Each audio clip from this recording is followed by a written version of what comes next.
Hello, everyone. There's probably no one out there because this was kind of like a last second stream. So everything should be set up. Let me just check the YouTube page to see how everybody's doing, if anybody's even gotten this. Let me also do this and share this link with everyone. Hey, how's everybody doing out there? Make sure I share this link out. Share before people get super upset with me. All right, sharing it on Twitter. Here we go. The Evil Man Nate. And I'll be sharing it on Facebook. All right, so we got the double share. We're looking good. Just want to say hello to everyone before we get started. How's everybody doing out there? You guys know who I am. I'm Nate the lawyer. And we got some interesting stuff to talk about today. I have my boy Uncivil Law in the back waiting for me to release the Kraken. He is the Kraken, so I'm going to release the Kraken in about 5 minutes right after I finish this. So I should have did this before I started, but we got to go with what we got right now. All right, here we go. Share this, and boom. All right. So, hey, everybody, how's everybody doing? Let's see who's in here. Oh, Cool Breeze. What's going on? Oh, there he is. I'm gonna hear myself in the background. Ria, what's going on? Sky. Yeah. Kurt is here. Kurt is about to come in I think about another 4 minutes. As soon as I throw this thing on Twitter, my computer's been acting up. I just bought a new computer too. Thank God, because this computer has been the bane of my existence. So it's been tough. It's just been so tough. But I got a new one. And the bad thing is because now it takes like weeks to get anything now. It just been becoming like incredibly hard to even get anything delivered. So my computer I ordered 2 weeks ago, and they told me it will be available December 15th or something like that. So if you're ordering stuff, you might have to get it a little, order that stuff up a little earlier because it is going crazy. All right, here we go. All right, so how's everybody doing today? Right, COVID is out there. It's Thanksgiving week, so happy Thanksgiving to all of everybody. So I just got to just start from the beginning. I got to start from the beginning. I am not one for the bull, right? I am not one for the bullshit. I'm just not. You know what? Why am I saying the bull? Let me just say, I am not one for the bullshit, right? I'm a facts guy. I was that when I was an investigator, when I was a DA, when I was teaching at a law school, when I became a lawyer. I'm about facts, right? No BS, right? Now I understand. We all cut the bullshit, right? I do it, you do it, we all do it, right? But I am not about the BS. So if most people who are subscribed to me because they've seen one of my videos where I cut through the BS and just say, hey, there it is. You decide. And most people love that, right? They say, hey, we love that type of thing. We love just looking at facts and making a decision for ourselves. So it's not, facts are independent of feelings, of opinions. It's just facts. Breonna Taylor, for instance. The mainstream media was out there saying she was laying in bed, cops came to the wrong house, kicked down the door and gunned her down. Lies, right? That was the story. Jacob Blake, he was some innocent man breaking up a fight. Come to find out, they were trying to arrest him for violating the order of protection. And he, for the woman that he was, supposedly arrested, that he had been arrested for sexually assaulting that woman in the past. And the cops were there to stop him from continually harass her. These are the lies that my channel was designed to break out, because I've always felt as a law enforcement officer, most people just don't know how it is to be in law enforcement and don't know how it is to be out there and have to make that decision. So a lot of my videos, I say my videos you don't watch, you experience them. I put you in the position of an officer or someone, and you look at a situation and are able to evaluate it outside the bullshit. And I think with each situation, we have to come to that conclusion itself. Now, listen, there's a lot of people who are going to disappear because for some reason, anytime I say this, I lose like 100 subs. So I'm going to say this. I didn't vote for Trump, right? It's not a secret. It's not a secret that I did not vote for Trump. But I don't have no have no ill will to the people who did. My best friends here on this platform voted for Trump. Uncivil Law, one of my best friends on the platform, voted for Trump, Trump supporter. I love the guy. Viva Farid, he can't vote for Trump because he's in Canada, but he loves the guy. I love Viva. I love Viva. Barnes is one of the people I look up to. He voted for Trump. So it's not about who you vote for. It is about the bullshit. And like the other day, about right now, it's about when you call out the bullshit on the left, everybody's happy. Oh, yeah. But then as soon as you call out the bullshit on the right, everybody's like, oh my God, he sold out. What the hell are you talking about? Let's talk about Sidney Powell. Sidney Powell, she was up for about 2 weeks. This is Trump's attorney. Every newscast, Trump's attorney, Trump's legal team, part of Trump's legal team. They fired her the other day. I say she's fired. And now, oh, Nate doesn't know his facts. She was never a part of the legal team. What the hell are you talking about? I got 2 hours of video of her being. She was at the press conference. Rudy Giuliani introduced her as part of the legal team. And now they say she don't work there no more. What happened to her? Did she quit? No. They let her go. It's like, this is what I'm talking about. I understand we all have feelings about the election, right? I understand that. I understand that people aren't happy with what happened. But we can't just start making it up as we go. We can't become the people who we make fun of. U.S. women's soccer team, right? They were going out there saying, equal pay. Oh my God, we're going to sue because they're not paying us equally. Come to find out, watch the video. Come to find out, they were offered the same deal as the men and rejected it. And now 2 years later say, oh, well, we would have got paid more money under the men's deal. So that's the deal we want. Total bullshit. The media is not covering it, right? They're covering it as if they were victims, not knowing that they're scam artists. The U.S. women's national team are scam artists. They were trying to scam us. I called it out. I was a hero. But then when you call out a Venezuelan dictator plot from somebody who's been dead for half a century, what's going on? So that's what I'm talking about. If you don't like me to call out the bullshit, then I'm sorry, this is probably not the channel for you, right? I'm going to call on the left. I'm going to call on the right. And I love my brothers, no matter whoever the hell you voted for, right? I love Tatum. I love all those guys. But when you talk bullshit, I got to call it out. It's just, if you want me to be a shill for the right or for the left, you're at the wrong place. It's just not me. I'm just not going to do it. I'm just going to tell you what I feel, and you got to deal with it. Just like it's interesting because today on Twitter, one of my fans told me how they felt on Twitter, right? And gave me, and I said, well, show me the source for this. They showed me a legitimate source. I read it, and I said, thank you. You changed my mind. When has that become a bad thing? When has that become a bad? So listen, whenever you hear something from me, I'm going to tell you, I am not going to be afraid. I had some YouTubers today warn me. They think about this. They warned me not to do this video, not to say these things that I'm saying to you now. I was warned not to do that. Why? Because I would lose support. You would lose subscribers. You would lose people who like you, right? Why? Because you're telling people you didn't vote for Trump, or you're telling people that you don't believe Sidney Powell, right? So don't do that. I'm not going to, at a point, I cannot censor myself for some ideals for somebody else. If I think you're talking bullshit, I'm just not going to sit back here and say, well, you know what? Yeah, I'm not going to mention that. I'm not going to tell people that I think it's bullshit because some people may get mad. It's what? No, this is about commentary. What I do is I tell you why I feel a way, and then tell you the reasons why I feel that way, and we can disagree, and we can go through the reasons. But to tell me that an opinion's wrong without even hearing what I have to say on the background is bullshit. So let me bring in my man on civil law, because he had to deal with this yesterday too, Barnes, and we've all been having to deal with this because we all disagree with Sidney Powell, and we all have had to deal with this, and it's I think it's going to be worse for them because they are supporters of the president and they're on the right. Where me, everybody kind of knows, hey, Nate's Nate is a lefty, and sometimes he's left, sometimes he's right. He's all over the place.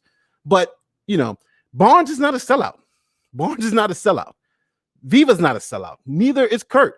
These guys argue with me all the time over when I was Second Amendment. We're all on the same page. But when it comes to lefty stuff, we all we sit there yell at each other, right? But we all are friends at the end of the day, and that's what it's about. Disagreements, but bring us facts, not bullshit. Let me bring in Kurt, the man, the legend, the Kraken. Kurt, what's going on civil law? The Kraken. I'm as much Kraken as you're going to see, I think, at any point in the near future. Yeah. Oh my God! So this whole thing has been a bit insane. I did a whole video on my channel yesterday where I tagged like every lawyer in existence in the video, because on Barnes and Viva stream, and they had 20,000 people watching that live. Which, first of all, congrats, Viva. Whatever you're doing, please tell us your secret. I want some 20,000 viewers now, please, too. So first of all, please give me your secret. But beyond that, Barnes is out here laying some truth of basically what you said. These lawsuits are kind of bad. What Sidney Powell has is not good. Barnes claims to have secret inside knowledge as to what that is. And he says, based on his secret inside knowledge, it's not good. Based on my less secret public knowledge, I didn't think it's any good. And Barnes is being raked over the coal in Viva's chat in real time. The chat cannot accept him giving this analysis of these lawsuits, especially Sidney Powell, isn't any good. None of this is going anywhere. And it was just amazing watching him be called a Republican in name only, a shill, part of a disinformation campaign. All the people who have been cheering Barnes's name on Viva's channel for as many videos as they've done together, and been cheering Barnes and how great he is. Now they tell him what they didn't want to hear, and all of a sudden he's a shill, coward, sellout. I'm like, you have got to be kidding me. This Barnes is ridiculous. Remember, Barnes is the one that was on stream with the hat. We're voting for Trump. We're taking the White House. I'm talking about Barnes. If you're talking about Barnes is a sellout, then he was doing then Barnes had me fooled all the way. Right. And based on my understanding, Barnes is more pro-Trump than I am. Oh my God. I'm more Republican conservative, not less pro-Trump as such. Barnes is more pro-Trump as such, based on what I can tell. And even he is coming out the same analysis. And as I tagged in my video, based on me listening to various commentators, I've concluded you, me, Nick Recchietta, Ben Shapiro, Barnes, and even Legal Eagle, although that's not necessarily a plus, we all agree in the end conclusion. And it can't be that we're all complete. And you know who else agrees? Like 23, 24 courts. Not all those have been filed by Trump. Some of them have been filed by voters or other entities. But 23, 24 courts have agreed with the legal commentary. There's been one court who sided for Trump on an ancillary issue that was marginal in the end, dealing with observations of people and how close they need to be. That was so far. Well, you know what? It's all ridiculous. Well, the problem that I'm getting into is that early on, like I'm one of those people, fool me once, shame on you. Yeah. But you can't fool me every fucking day. So when the first lawsuits started popping up, people are saying, we have all this evidence, we have affidavit. And the first thing people were saying is, we have all these affidavits, we have all this evidence, we have all this, right? And we're going to court. Fooled me, right? Fooled me. Release the Kraken, right? I was fooled. This is going to be biblical. Now, the people who were saying it, Rudy Giuliani, well-trusted, U.S. attorney here, he shut down the mob when he said something. Rudy Giuliani in the day was a beast. He was a beast. Rudy Giuliani is a legend. Listen, no matter what you guys think about Rudy Giuliani now, Rudy Giuliani whatever you might think of Rudy Giuliani right now, when he was a U.S. attorney, he was the absolute man beast. He basically single-handedly took down the mob. Listen in Manhattan. But Rico, yes. He basically single-handedly took down the mob. This can't be understated. And then even as mayor, he did wonderful work, because Times Square used to be red light district wasteland, and now it's a little bit sanitized, family friendly, but it's better than the alternative. Listen, hold on, Kurt. I just don't want this to be understated. No, go back to U.S. attorney. No. I just want to say, Rudy Giuliani, he may be a joke now, but God, that man, his career as U.S. attorney, as Kurt was saying, as mayor, this man is a legend. He turned the city around from like he's saying, from 42nd Street to even my own neighborhood. He turned New York City, no question about it. No matter what he does, no matter how much hair gel he's got dripping off his face, that man has done more for the city of New York than I think any mayor in the history of the city, except for like the first mayor. And number two, as U.S. attorney, The reason why the city is so well now, because as U.S. attorney, he cleaned up all the reason why you don't hear about the mafia and the Gottis and all that was because of Rudy Giuliani. Rudy Giuliani is a legend of the city of New York, no doubt about it. So it is not against him as a person. So when he says something, as an attorney who's lived here all his life, who voted for Giuliani, I believe him. I believed him. But at a point when the evidence starts getting tested and it's starting to find out that it's all bullshit, then it takes a little bit more. Like first, the affidavits, right? On the affidavits, everybody said, "Well, we have so many affidavits." And the first person to talk about affidavits was Barnes about Sharpiegate. Oh, we got an affidavit about Sharpiegate. Come to find out it was all bullshit, right? Affidavits didn't mean anything. We had affidavits, people saying it. So, all right, affidavits. Then you had this other case, affidavit. Then you had this case. So now every case that they've had affidavits has been thrown out as no evidence. So now if you come to me and say, well, we got another case with some more affidavits, I'm going to be more skeptical of that now.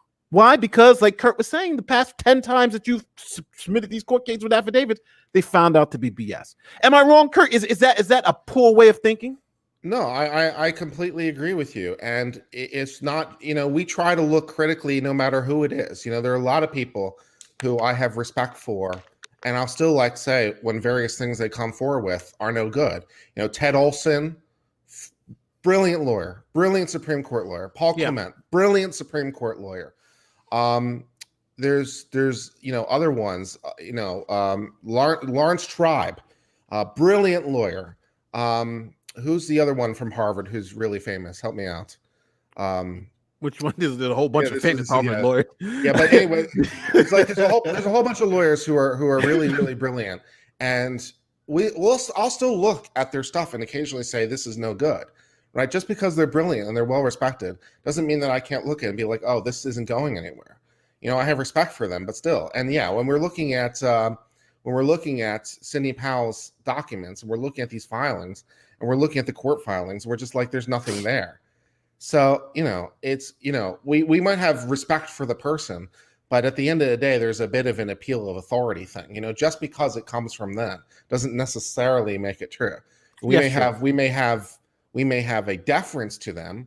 We may have even a prejudice towards them, in a positive prejudice because of their reputation, that we're giving them a little bit more slack or a little bit more credit. But at the end of the day, when we're looking at if it's not there, it's not there. And so, like even with Sidney Powell, when Dershowitz, by the way, was the name I was thinking about. Dershowitz, yeah. And I disagree with Dershowitz on some things, but I'll say this: even with Sidney Powell, let's just jump into it. Yeah, Sidney Powell, I love the work that she's doing with the Flynn case, right? Yeah, I think the work she's doing with the Flynn case is outstanding. I think we're on board. You, me, Viva are on board. Although Viva and I apparently disagree as to what Judge Sullivan will do for some reason. Viva's over here with he'll grant the motion to dismiss. I'm like, I don't know where you're getting that from, but okay.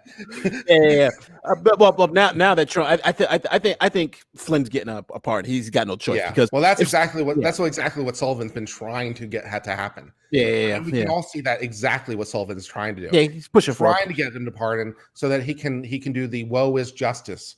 But if this goes past January 20th, Flynn is screwed. Yeah.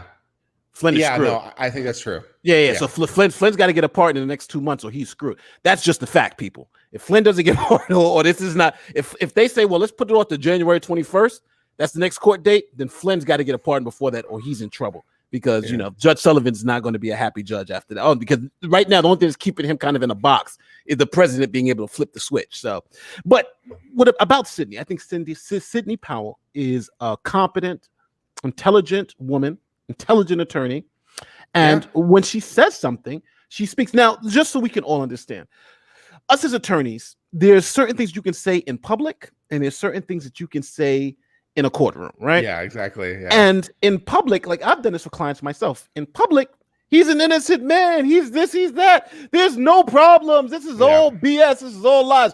Wait till we get into the court of law, and you'll see the truth, knowing that my client is going to be, he's got no shot. That's why, because that's what you had to put in a good friend. It's funny because they used to teach us in law school, and it's so funny because when I was at the DA's office, I was second cheering one time, and like a bad fact came up, and how they tell you how to keep your game face on, because you don't want, like, if they ask the witness, did you see a knife? And they're like, yeah, I saw him with the knife. And you start like, oh my God, oh, what am I going to do? So, the jury's going to see it and be like, it's a bad fact for you. So you got to always keep your game face on. But it's weird because that's one of the things that us lawyers do. So when Sidney Powell was saying those things in public, I assumed that it was, she's defending her client. Yeah, he's going to win. He's got all the votes. Yeah. Here's a $5 super chat from Tony. I think Sidney Powell got lost in the sauce working with Flynn and stuff and fell for the whole conspiracy. Maybe. Well, possibly. So when she first was making these claims, I was cool with it. I was like, yeah, go Sidney, Then it was release the Kraken. Release that. Yeah, release that mother. Yeah, I want to see the Kraken, I thought she had something. The biblical Kraken. The biblical Kraken, right? Yeah. But then at a point, now her latest quote is it's the Kraken with steroids. Did you Kraken on steroids? Yeah. Yeah. So we've got Kraken, biblical, and Kraken with steroids. I'm like, okay, get that Kraken juiced up, man. Let's see.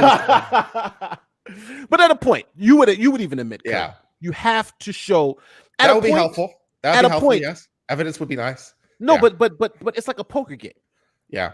At first you can bluff all you want, right? I got a straight flush, but at a point somebody's going to say call, and when you go to court, that's what the judge is saying. Okay, call, show us what you got.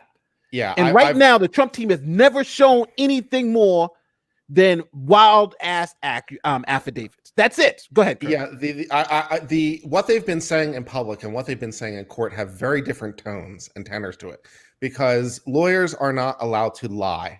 They can put on things favorably.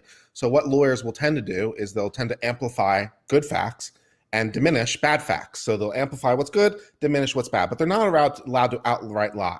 They're not allowed to outright deceive the court. They're not allowed to put on false testimony or perjure testimony. That's illegal. All that's illegal. So lawyers, what they do is amplify the good, diminish the bad, amplify good law, diminish bad law. That's what they do, right? All right. Yep. So lawyers have a duty of candor to the court. And what they've been saying in court has a significantly more moderated tone, to put it mildly, than what's been said in public. In public, they've been saying Kraken with steroids, and we're going to release all this stuff. And then they actually go to court and the judge says things like, are you alleging fraud in the one thing? And says, no. And then in the other case where they struck the fraud complaint, they struck the fraud out of their amended complaint for whatever reason. So now it's not on the record. And so now they can't argue that because they took it out. And the affidavits that were submitted in Michigan, I thought were their best. Yes. Where there's 6 or 8 different affidavits that were submitted. And I thought, okay, this is maybe something. The court held a hearing, looked at the affidavits, asked for some responses from the other side, and they're on an injunction, which is equitable, and they have to do a 4-part test. And they said, well, I don't think this is sufficiently reliable to issue the injunction, which is perfectly reasonable conclusion. So I looked at this evidence, I can't get to where I need to be. So I'm not going to issue the injunction. Right legal standard. So the evidence that has been submitted hasn't been there. The one I liked perhaps most was the one that just came out from the Middle District of Pennsylvania, I think day before yesterday, where the judge, paraphrasing, says that was brutal. One would imagine if you're going to ask for anything resembling the kind of remedies you're looking for, you'd come with overwhelming evidence such the court would be left with no choice. And then no, you haven't done that. No, wasn't he a Trump appointed judge? Yeah. He was. No, I don't think he was. I think he might have been an Obama appointed judge, but he was recommended by Republicans and he was a Federalist Society member. Because there was one Trump-appointed judge that knocked it down too, and then there was one Obama judge, and that's why Barnes was saying, "Well, it's really because they're part of the Federal Society." I'm like, Barnes, this is bullshit. Now it's a Trump-appointed judge knocks it down. It's because it's Federal Society. Somebody has to explain to me what his beef with the Federalist Society is, because they don't rule the way he wants them to rule. I don't know. I like the Federalist Society. I like the Federalist Society. I never formally joined in high school, or formally joined in law school, which I think I probably should have. Maybe it's not too late. Maybe I should get in on that Federalist Society action, because as far as I'm concerned, they do fantastic work. So I don't know what his problem is, but okay. Let me read the super chat. Think I know the answer, but did you think it was possible they had anything that would overturn the results of election? That's a good question. First, well, it depends when you're asking me, because especially in the very immediate aftermath of Election Day, we didn't know how many votes we were talking about necessarily. A lot of these states were up in the air in terms of their count because they were still counting. So it depends when you were asking me. Were you asking me the day after election day, or 2 days after election day, or 3 days after election day, when things were a little bit more uncertain? I'm like, okay, so maybe. Or are you asking me now, where I pretty much know total votes, and I'm like, no, at this point, no. Well, there are two things. Number one, I wasn't sure.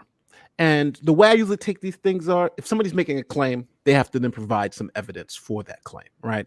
And the evidence that they were providing seemed to be credible, right? You started when you start having people, submit documents under penalty of perjury. The assumption isn't that they're lying. The assumption is that this person is putting in a document, swearing to it, and saying that if I'm lying, put me in prison, right? So under those principles, I'm saying, well, my first thing is to believe them, and then the second thing is then to see how systemic is it, right? How widespread, or is it enough to overturn the election?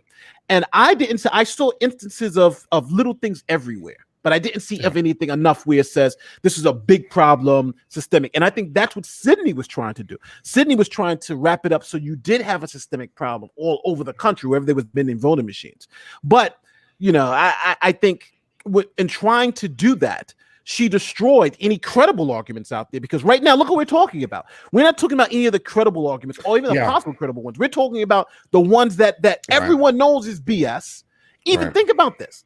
Trump's team believes that BS, because if they didn't, why would they let her go? Why would they disassociate with her? Right? They're saying she's working on all. And when a lawyer tells you, we say, who are you representing? And they say, I'm representing the people. You know who represents the people? It's the district attorney's office. It's usually court counsel. It's some government official. If a lawyer tells you I'm representing the people, the first thing you tell them is that they'll probably need to go to an insane asylum, because you don't represent the people unless you work for the government. She's not representing the people. She was representing Trump. They didn't like what she said. They tried to back up what she said. They found it was BS, and they want to distance themselves from her. So this whole thing that she never said she was representing Trump, she's representing the people.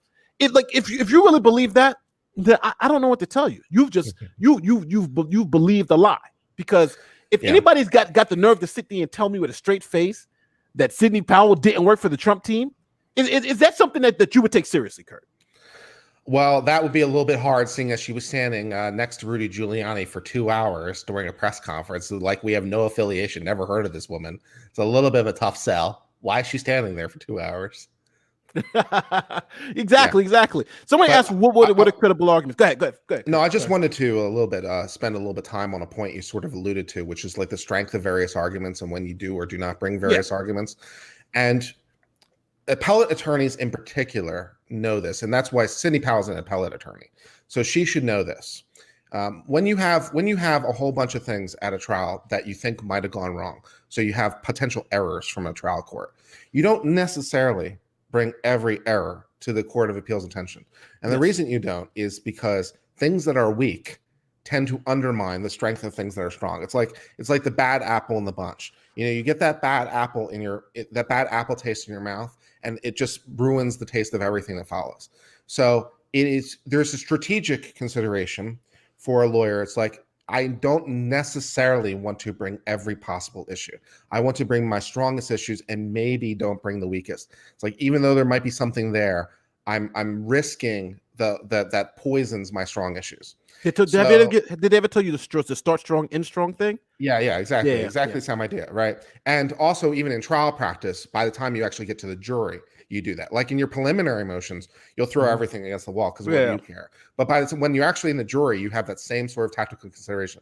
Maybe I don't want to necessarily call this witness, or maybe I don't want to necessarily present this evidence because it's marginal, and if it goes bad, it's going to sour everything. So you have the same considerations. So when Sidney Powell and Rudy Giuliani are kind of throwing everything against the wall, which is kind of what they're doing, and she's making these huge claims, like even if the huge claims are true, she has ruined her credibility with these weak claims. And now her ability, even if she's there to make those claims, are weaker because she's lost credibility. So that's one of the things lawyers have to be aware of, especially to juries and to courts for that matter. When your credibility gets hurt, it tends to hurt you across the board. It's not good. No, you're right.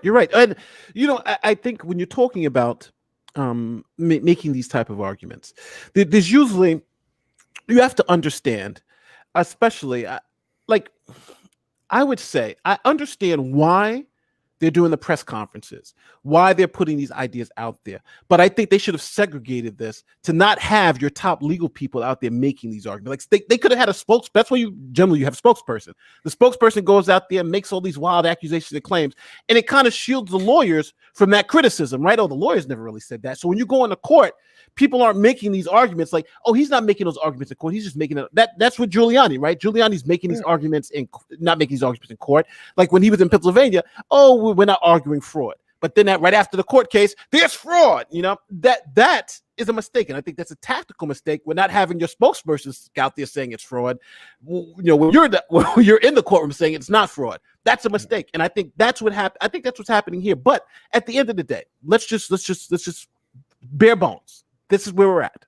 Trump would have to overturn the election in 3 states to win across the country. Georgia, Michigan, you're talking about Midwest to the West, to the North, all the way to the East, right? Across the country, needs 3 states to overturn the election. Do you think that's possible? No. That's where we're at. Possible. That's where we're at. And if you don't think that's possible, then, all these people who think the election was stolen, it's on you to provide evidence that it happened. And I'm tired of this. There's affidavits here. We have all this evidence. Just saying that you have evidence is different than showing evidence, right? It's different than showing evidence. And that's what I've been asking people for. Show me the evidence. Just because somebody said they have evidence. Sidney Powell's been saying she has evidence. Tucker Carlson's been asking her for the evidence, right? He's like giving it to her. Yeah. And think about this. Think about how bad her claims are. Kemp, the Republican governor of Georgia, who was an avid Trump supporter. That was good when Sidney Powell is accusing the governor and Secretary of State of Georgia of taking a bribe. That was good because the governor and Secretary of State of Georgia are both Republicans, yet somehow they took a bribe to allow Biden to rig the election. How does this make sense? What is their motivation? Having a motive is helpful in an accusation. I mean, people do random things sometimes, but not normally the governor and Secretary of State. What is their motivation? I don't know. But apparently, they took bribes to help buy it. It's all ridiculous because the reason it's ridiculous because of the number of votes we're talking about. We're talking about 80,000 votes, 130,000 votes in some of these states to be able to overcome that. Lest I have to remind you, Bush versus Gore came down to 500 ballots. Yeah, and crazy, we had an argument over 500 ballots. Okay, you're hard pressed because I'm sort of doing the mental math in the back of my head. I'm like, what would a hypothetical lawsuit have to look like in order to have a reasonable prospect of winning? And in any one of these states, what would such a lawsuit have to be? And I'm doing the math in the back of my head about what that would look like. And I'm having a difficult time imagining that they can possibly document the kind of evidence that they would need to do that. I'm not seeing it happen. All that we've seen so far is kind of speculation. The mathematical models that have been suggested in the public have fallen apart under other mathematical analysis. So some people were suggesting, Benford's laws and other sort of statistical flukes. And then the other mathematicians have come forward and said, well, no, here's why that doesn't actually work. And here's the mathematical analysis for why it doesn't work. And I found the counter arguments very persuasive. And the stuff that's been submitted in court hasn't really gone anywhere. So I'm having a very, very, very difficult time imagining a Kraken that could exist that would do what they're talking about. Maybe something to come up and we'll be shocked. Like somebody would say, you're gonna eat your words. I'm like, hey, I would love to. I would love to. I will be thrilled to. I'll be even more thrilled than you are because I would prefer the Kraken outcome. So that would be nice. I'd prefer the Kraken outcome. You probably less so. But, I'm not a Kraken outcome guy. Not a Kraken fan. But truth, and the right winner, I'm all for. If my guy didn't win, I'm all for the guy who won. But that is a separate issue. So go ahead. What you were saying, Kurt? I mean, to be what's true, you're talking about the biggest democracy conspiracy ever. In the history of the world. In the history of the world. Yeah, you're talking about someone fixing elections in multiple different states, and what would have to be the biggest criminal conspiracy in the history of time to do that. And I know some people have blamed various voting machines. To the best of my knowledge, and someone will correct me if I'm wrong, but I believe the Dominion machines all use paper records. The ones in Texas, I know they use a paper record. They print off a paper ballot, and so they use an electronic machine, but it prints off a paper ballot, and then you actually deposit the paper ballot. I think that's all. Just so everybody understands the way it works. Yeah, the U.S. was going to go to a fully electronic system. Yeah, that was a mistake. Where each computer wasn't involved, didn't get connected to the internet or any type of or they weren't networked together in any way.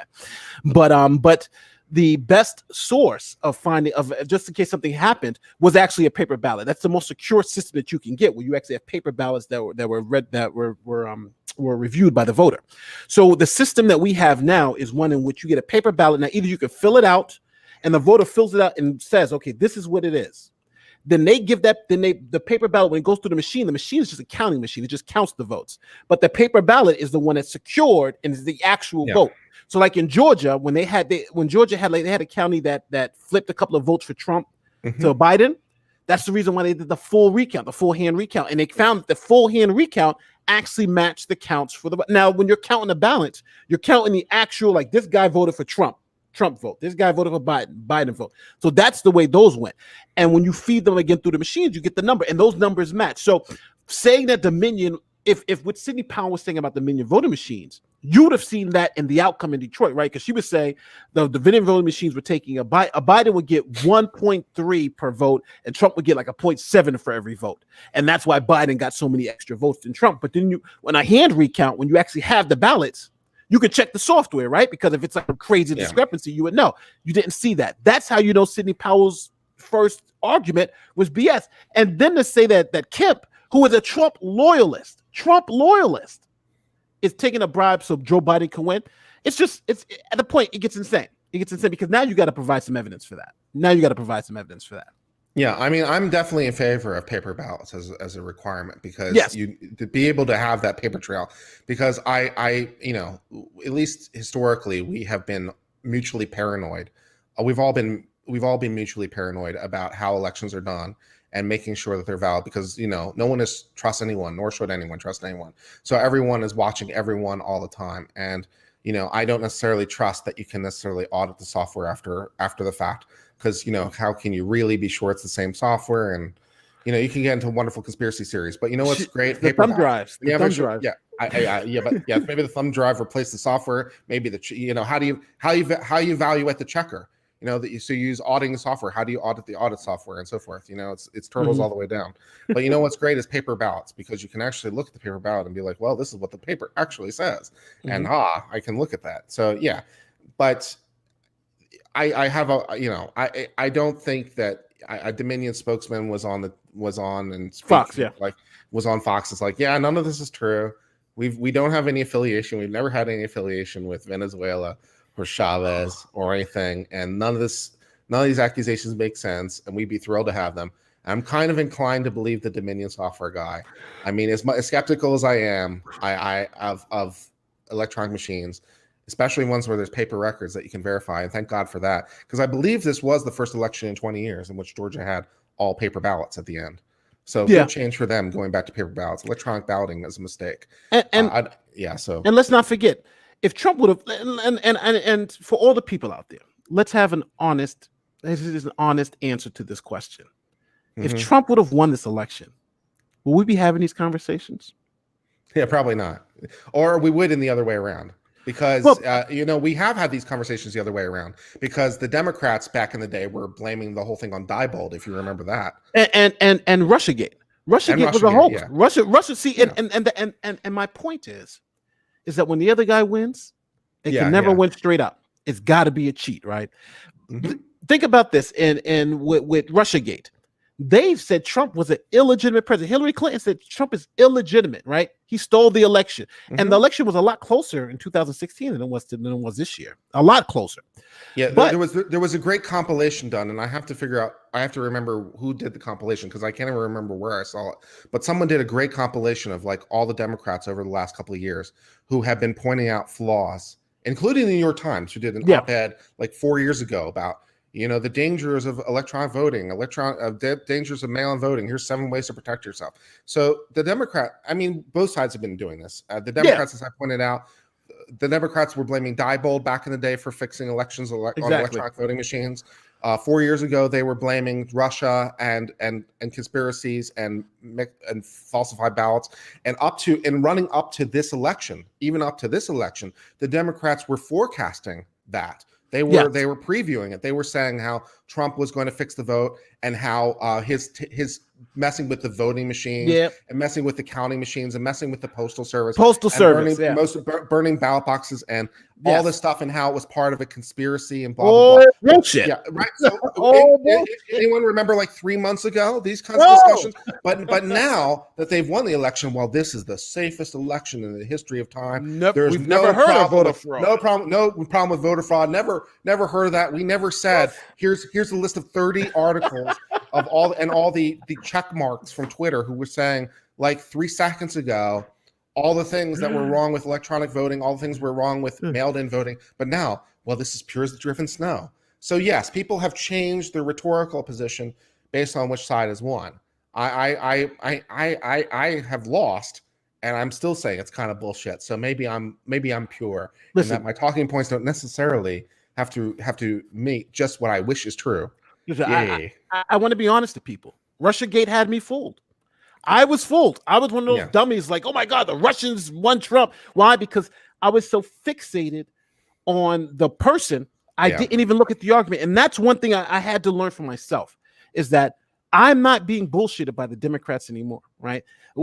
And that's why I strain to just say, what are the facts? What is the person telling me? Forget about the spin. Let me see the facts and let me make up my own mind. And I got fooled, but I will not be fooled again. And I'm not going to be fooled this time the other way around. And that's where we're at. Let me get through these super chats. Here's a question for us. It says, what about the analysis on Dominion guys pulling out of the hearing the day before and lawyering up?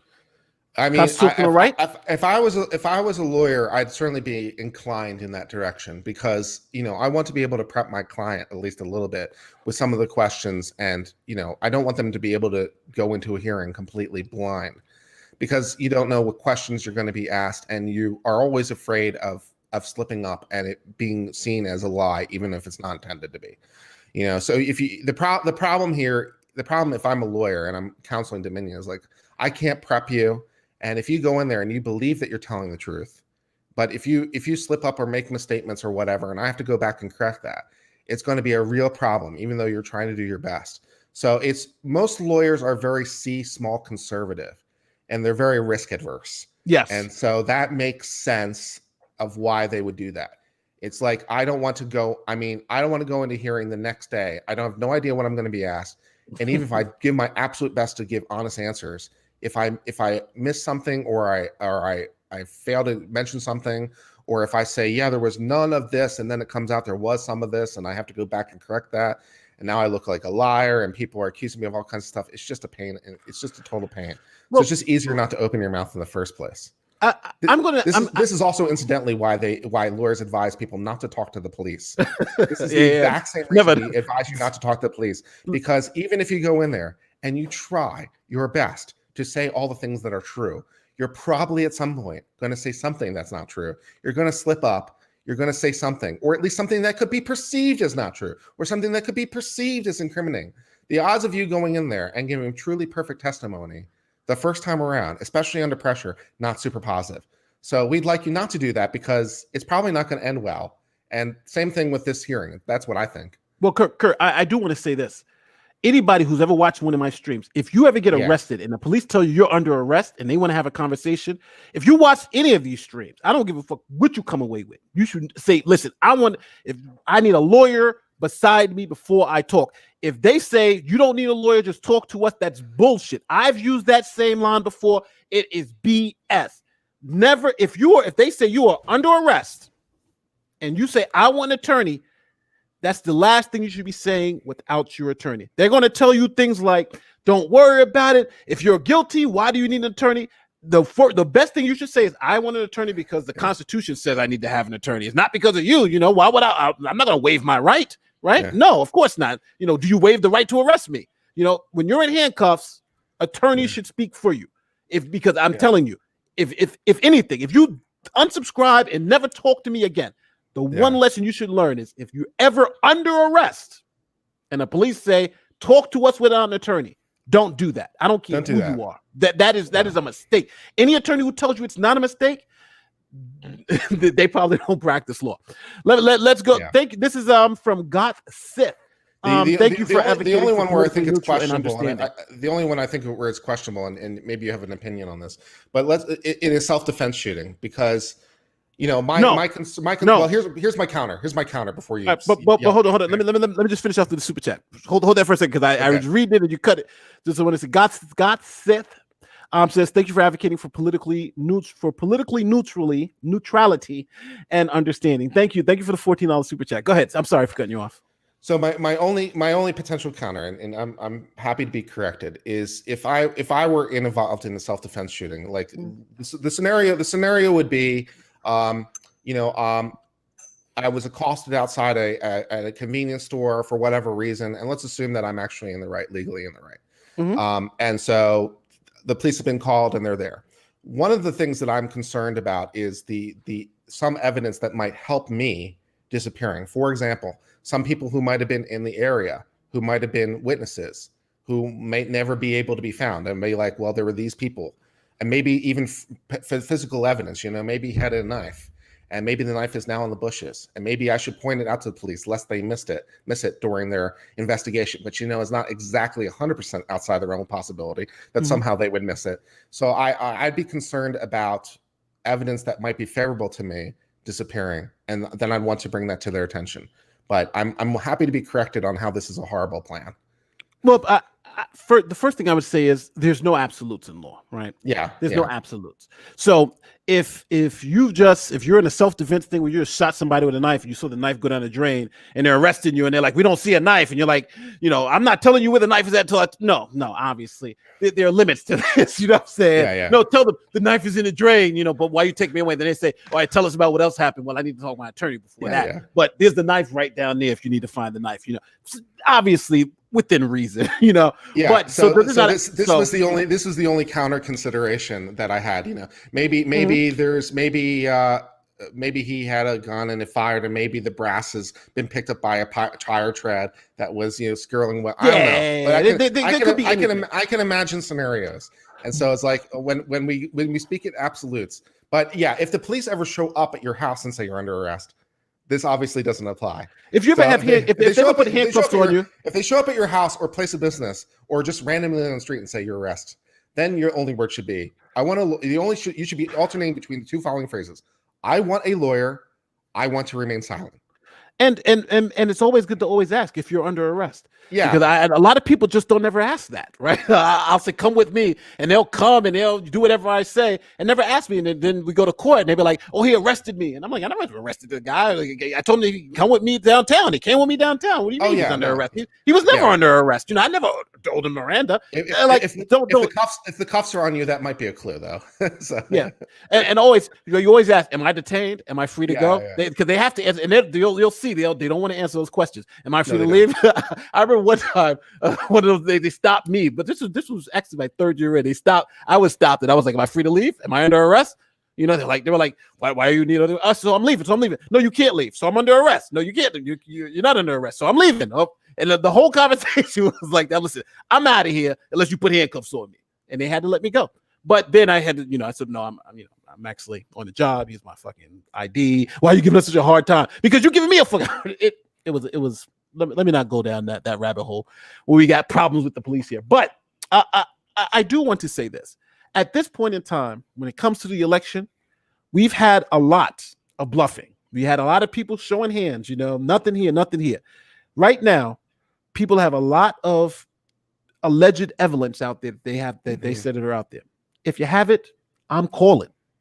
I need to see it. I need to see those cards, or you're folding your hand and I'll see you later. All this, there's 170,000 votes here. There's this.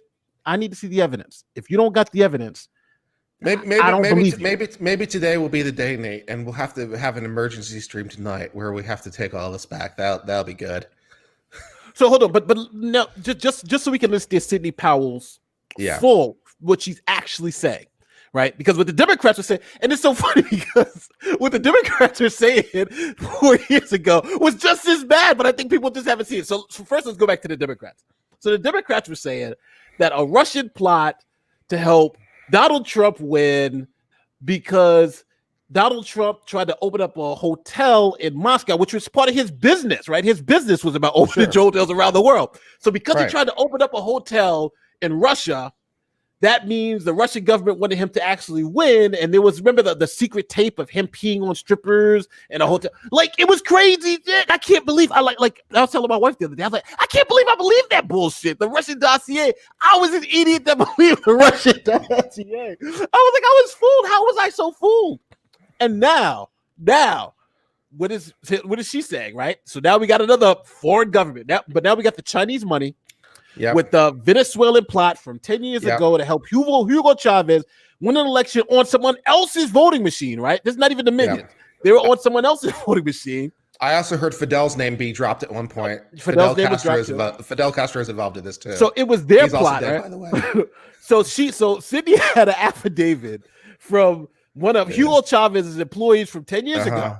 And he said that the voting machines, not Dominion, but another voting machine system, was able to do this with the votes. He said Dominion can do this with the votes. So she says, yeah, Dominion did this, right? They screwed the votes across the country, even in the places Trump won. Yeah. Then, so three companies ago, in a foreign country, 15 years ago, someone might have fixed an election. Therefore, they're fixing elections now.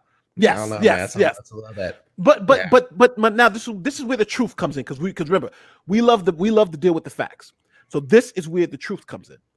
There, when electronic voting started in 2000, was it 2010, 2000, when they were starting these new machines, the company that had the machines was a Venezuelan company, and they did have Venezuelan employees. So that's true. Because that was a big issue. One of the big issues were, why would you have foreign nationals doing your voting equipment, right? It should be something in-house. And that just made sense. And that's when you had places like Dominion and stuff coming up and saying, okay, we'll just be an in-house American company making our voting machines. I don't think there's any problem with that. But from that small beginnings, that small kernel of truth, turned into the Republican governor of Georgia taking bribes from Dominion to let Biden win an election. That, these things don't follow. Go ahead, Kurt. Yeah, and the Republicans are accepting bribes to have Biden win the election. Okay. Yeah. It says, was the Biden hard drive just BS? If not, what's the status of that case? That is the Hunter Biden hardware, right? Yeah. Well, I'm going to tell you, Hunter Biden is now the son of probably the sitting president of the United States. Where do you think it's going to go? Yeah, probably not many places. Yeah, it's not going anywhere. No. It's not going anywhere. just like Donald Trump Jr. having, he had a meeting with a Russian agent to talk about helping his father win the election. Where did that go? Nowhere. Right? Yeah. So, hey, unless there was child porn on that hard drive, I think the hard drive is a dead issue. Don't get me wrong. Crimes are crimes. But really, he's the president's son. Do you really think they're going to prosecute him? And even if they do, what do you think the first words is going to come out the father's mouth? Well, I don't know, man. I know what you're saying. I know exactly what you're alluding to. There's a D in the middle of it.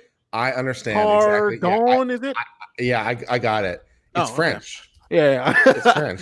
Yeah. And I'm sorry. That's just the way it rolls. Yeah. That's just the way they roll. That's the way all those politicians roll, right? Mark Rich with the Clintons. Remember, Mark Rich gave all that money to the Clintons. He got a pardon. Yeah. So that's just the way they roll. There have been in the past some instances where people are giving pardons for political favors. Yes, that's definitely been a thing that's occurred. Bill Clinton, Mark Rich. Yes, all the politicians basically. Yes, but Biden pardoning his own son, maybe. Yeah, you know what? Yeah, it'll be interesting to see what happens with Hunter now that the big man is really even the bigger man. So it'll be interesting to see what his dealings do. It'll be interesting to see what his relationships are like. You know, and Of course, now presumably because he's the president's son, he'll be guarded all the time by Secret Service, so maybe they can keep him straight. no more getting strippers pregnant. That was one hell of a life. Probably less with the cocaine. Yeah, probably less. One would hope. One thing I was thinking about was that now that Trump is not going to be in office, he still has all these people are forgetting about these criminal cases, the state criminal cases that he has, because right now he has sovereign immunity, obviously, because he's a sitting president. But when he loses that sovereign immunity, he's in trouble, you know. And how do you think the country's going to deal with it if this president gets criminally prosecuted in somewhere like New York? All right, so there's, just to break down, there's the sovereign immunity issue and also an absolute immunity issue. So for absolute immunity, anything he did while he was president, he's probably immune for. He'd only be guilty for things that he did that's outside of his capacity as president. So anything in the last 4 years that he's done, he probably doesn't have any liability for, because it'd be hard to argue that he did things outside of his capacity. You're always president. I think he's covered criminally for the last 4 years. Yeah. For crimes before that, especially in New York, because his businesses were in New York, his foundation is New York, the Trump Towers are in New York, Southern District of New York. So we're talking about state law. We're talking about the Manhattan DA. We're talking about New York County DA. Mm-hmm. That's where his greatest liability is the New York County Manhattan DA for all that stuff that he may or may not have done. And there's been rumors that they've got like a dozen indictments ready to drop, or something the day that he gets out of office. Probably some variety of that's probably true. But you know, where that goes, I don't know. I assume all that's maybe there's a statute of limitations issue in there somewhere for some of that stuff. I don't know the New York law that well. But two things. One thing about the statute of limitations, that's generally if you haven't started the prosecution. So if you've gotten the grand jury and stuff, you're usually good to go. Yeah. I thought you actually had to be formally indicted by that to hit the statute of limitations date. No, because what happened? Well, there's two. There's first you have the statute of limitations from the crime happened to when you actually do the start the process, and then the second part is actually when you indict. Then you have a certain amount of time after indictment to actually bring the charges. And if you're talking about felonies, it's 180 days. If you're talking about misdemeanors, it's between 60 and 90 days, depending on the class of misdemeanor. So I'm assuming, and most of the statute of limitations, some run 5 years. It all depends on for different crimes. So I'm not sure how it is for these financial crimes. Sometimes I know here, like for sexual assault, it was 5 years, and that was like a big problem because a lot of them were after 5 years. Yeah. So but a lot of times what they'll do is they'll start an investigation or indict like John Doe. And that will toll the statute of limitations for that particular time. But again, it really depends. So I'm not sure. And I think you'd actually have a pretty good legal argument on tolling the statute of limitations, because you can say, well, we couldn't indict because he had sovereign immunity as president. The tolling will be a hell of a legal argument. Yeah, but it'll be a hell of a legal argument. But it's twofold, because number one, you do have the legal argument that you couldn't prosecute, you couldn't indict because the person was sovereign immunity. So but then you have the other argument was, well, that's not, there's nothing in the statute that allows for tolling based on this. So it's if it comes down to a tolling argument, basically tolling, for those of you who don't know, is when you're talking about statute of limitations, there's a certain period that they run, but the clock can stop and start. So if it stops for some period of time, it's called tolling. So if the statute of limitations is 3 years, but for some reason in the middle it stops, then you extend the time. So that's what we mean by tolling. So the idea is, if the statute of limitations, say, was 4 years, and he's been in office for 4 years, then you'd say, well, the statute has run. So the counter argument was well, this period was tolled for that, so we still have 4 more years to indict, and that would be the argument. But that's a hell of a legal argument. But I don't know what his liability is ultimately criminally, and I don't really know that anyone else knows either. Like the arguments that I've seen that are sort of interesting, but I don't know that they really go anywhere, is with the financial accounting stuff, that he reported one set of figures for one purposes and another set of figures for another purposes. So the idea is that bank fraud or tax fraud, take your pick. Yeah. But the idea is that he underreported his assets on his taxes to reduce his tax liability, but in order to get loans, he reported a different number to make his assets look bigger. So he made his assets look bigger, so the collateral looks bigger to secure a bigger loan, and then for his taxes makes the thing look lower. so that he has less liability. So he's reporting two different numbers. So, but there might be legitimate reasons that those numbers are different, because it's not necessarily the same number, because just the amount that you would appraise it for tax purposes may not necessarily be the number that you'd appraise it for other purposes. So there might be multiple different numbers that would all be legitimate for different purposes, depending on how they're calculated and depending on what the law allows for in terms of their calculation. So just because the numbers are different doesn't inherently mean there's fraud. But that was the allegation that there was fraud as a result of the disparate numbers. So I don't know if that any of that's true or if it's legitimate, but that or that he defrauded people, made false representations, perhaps as part of the foundation, something like that. But his liability is not immediately obvious, but that's where his greatest liability is state court in New York. The district court of Manhattan, the district attorney in Manhattan has to decide whether or not he wants to. Jack McCoy over here. Jack McCoy has to decide whether or not he wants to indict these people. I want to say, but I do want to say this, and I'll go on record as saying this. Yeah. I think Cuomo, for the good of the country, should pardon Trump for all state crimes. Ooh. I would do that. And the reason why I would do that, because there's no way that people aren't going to think that's a political prosecution. There's no way. There's no way. And it's about, and that's the reason why Ford did it to Nixon.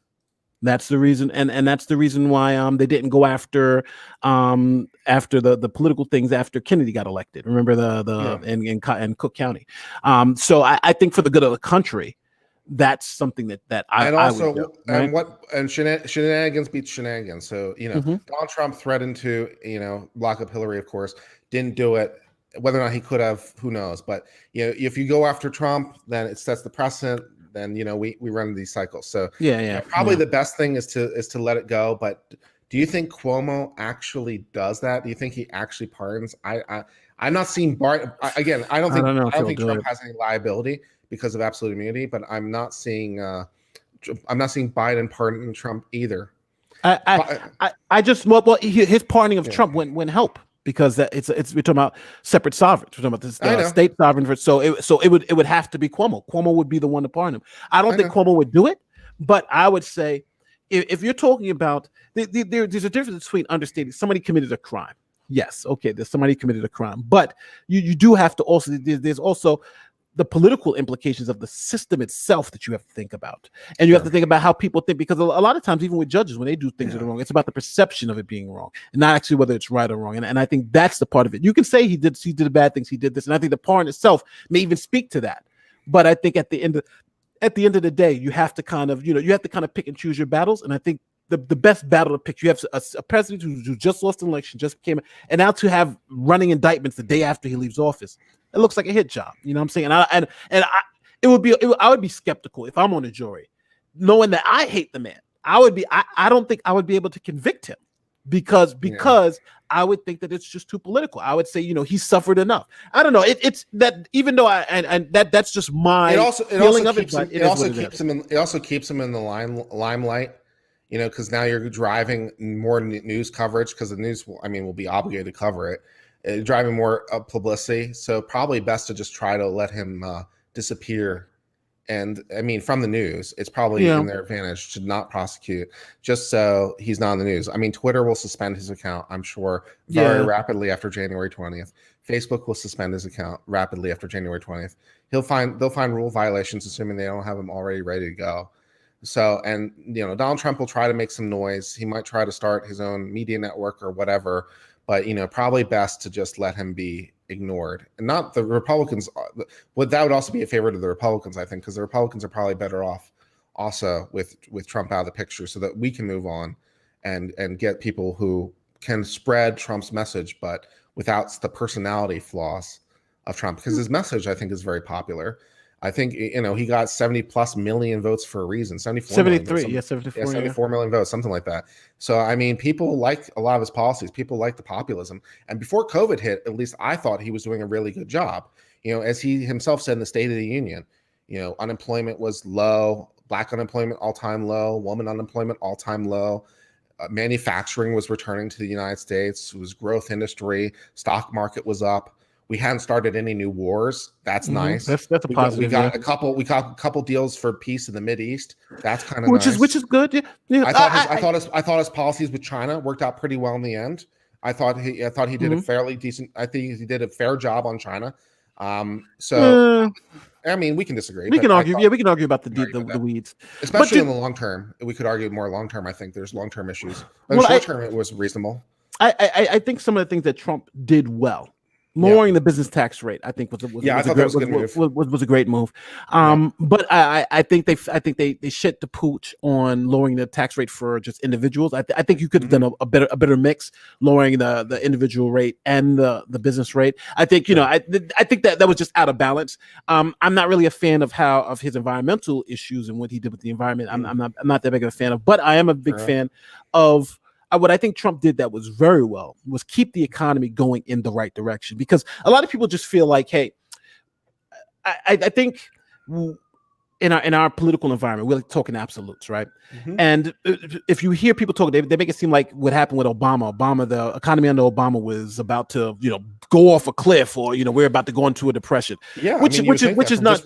You think that just from pure numbers, because the economy is somewhat predictably cyclical. Yeah, and we were on an upswing for so long that you would have predicted that it was going to go down. Never happened. Yeah, and what I would say was that Obama, like from George Bush to Obama took the economy that was tanked. Let's just be honest, and they recovered it. And it was a slow recovery because it had just been in the garbage. So it's taken a pig and turned him into a beauty queen. So and that happened. But at a point when Trump took over, Trump was like, well, hey, we can really take this beauty queen now and turn it into Miss Universe. And that's what he did. He turned her into Miss Universe. So to say everything Trump did was bad. Now I think his handling of the coronavirus. I think the reason why Trump lost this election is not because people say he's racist, it's because of the coronavirus.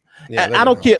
No one's going to convince me otherwise. And it's because I believe the handling of the coronavirus led to the handling of the economy, leads to people and the perception. I think the super spreader event that him getting coronavirus a couple of weeks before the election, I think the super spreader event hit, and I think all of those things hit at the worst possible time, and he still got 73 million votes. So if you think about what's the worst thing that could happen to a sitting president, him getting coronavirus, people dying, and on top of that, he could like 15 days, for 10 days before the election happened, he couldn't even. He was sick in the house with coronavirus. This is what I'm talking about. I think Trump did very well, but I think Trump loses because of Corona. Yeah. At the end of the day, though, how do you think Biden's going to? Do you think Biden is going to? What do you think is going to happen with Biden going forward? Do you think Biden's going to be a good president, or do you think things are going to go horribly wrong? I think we're going to have to see a lot on his cabinet picks. We're starting to see some of those come out, but none of the really big ones. So he has a nominee for state. I don't really have thoughts about it one way or another. Not that it's majorly important. Obama. All these people are Obama people anyway. So the really interesting ones are Attorney General. Merrick Garland has been speculated as the Attorney General. I've definitely seen that memo. But personally, I don't know why he'd step down from a federal judgeship, but people do. So if he wants to step down from a federal judgeship to become AG, I guess. But Merrick Garland, I've heard, because some of the other ones are too. They're not going to go over with a Republican Senate.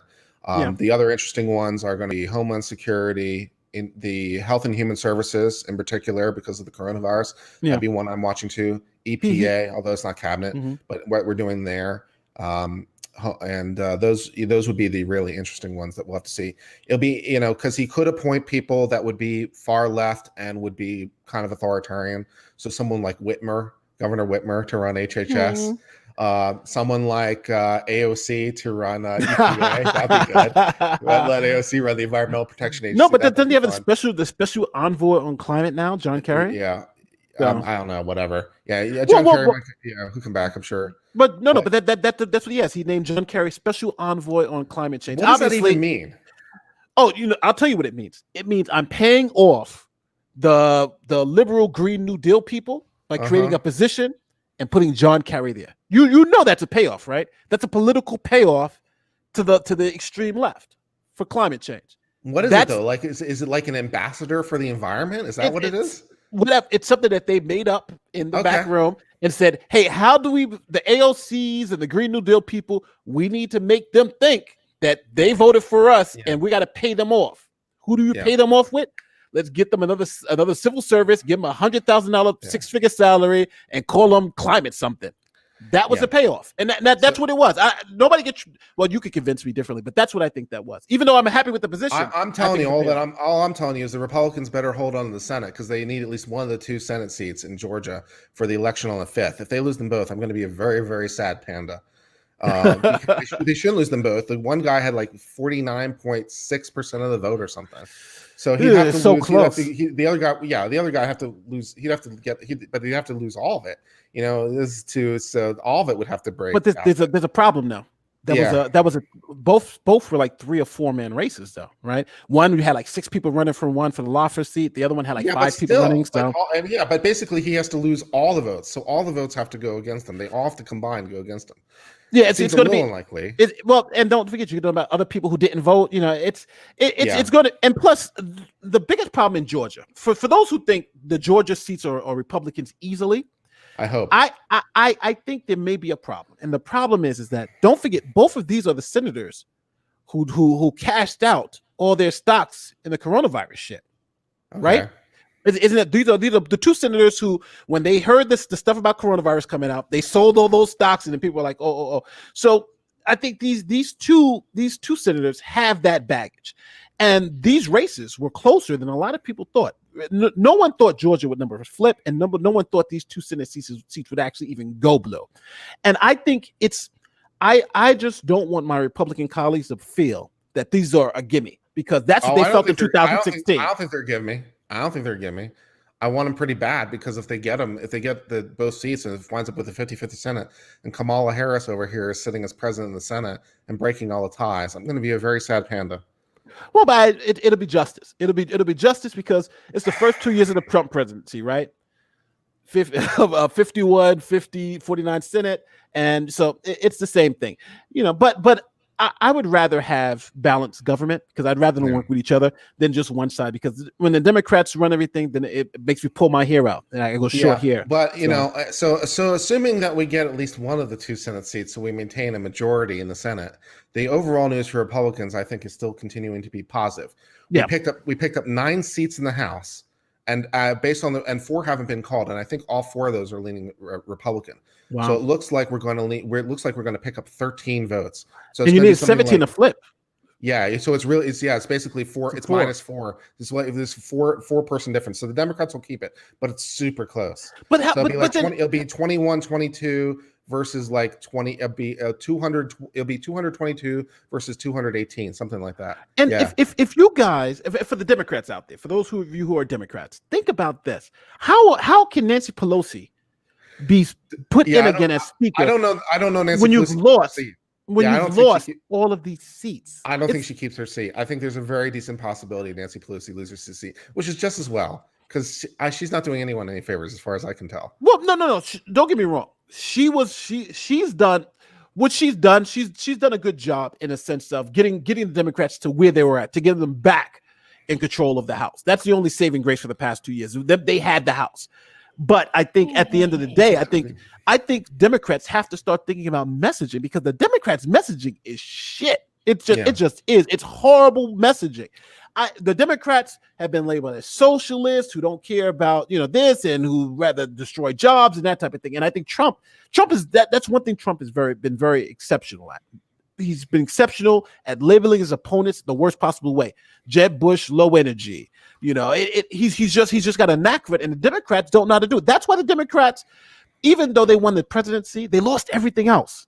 For me, the Republicans picked up 3 governors, three states in terms of the state races. They picked up seats. They picked up seats in state houses, state senates. They picked up 13 seats in the House. They'll only lose 1, maybe 2 seats in the Senate. So the Republicans did very, very good. So there's not a problem with the Republican messaging or Republican view. There's just a problem with Trump, which I don't think anyone's particularly surprised by, because whatever you might think about Trump's policies and Trump's governance, his personality and character are deeply flawed. And so if we can find someone who's not as flawed and not as problematic as Trump, for those messages, then presumably we'll do way better. I'd just like to say at this point that I'm available, and also I can string together a coherent sentence. So that's a plus. You'll be president. You'll rule the world. You know, it's one thing. One thing I'll say is that what this election should have showed the Democrats is that they didn't convince Republicans to vote Democrat. They convinced some Republicans to vote against Trump. And that's why you have all these Republicans winning on down ticket, and the top of the ticket they lost because they said we don't like Trump, but we like Senator so and so. We like State Senator blah blah. I didn't see a lot of enthusiasm for Biden. You know, I didn't see where his or Harris where his rallies were drawing in the kind of crowds Trump draws in. You know, Kamala Harris shows up and there's like 3 people there, or Biden shows up and it's nothing like that. So people are not voting for Biden. People are not voting for Harris. I mean, she had 2% in the primaries before she dropped out. It's all anti-Trump vote, and you can see that reflected in the other numbers. But then to say that Trump lost by 6 million votes and 6. So you're saying 6? He lost by the largest. Yeah, the largest victory by any president in the history. History of Google it. Google it. I believe you. I'm the largest loss in the history of presidential elections in terms of the popular vote, and you're telling me all that is anti-Trump vote? That's a lot. That's a lot of anti-Trump vote. 6,070,000. Okay, well, all right. That's a 6 million anti-Trump voters out there. I believe it. Now, I think the problem is that right now they're on the coast, and I think Republicans have to also understand this too. It's not all roses and daffodils going forward. New York, right now, I think they said New York has lost something like almost 300 or 400,000 people in the past 6 months, right? Yeah.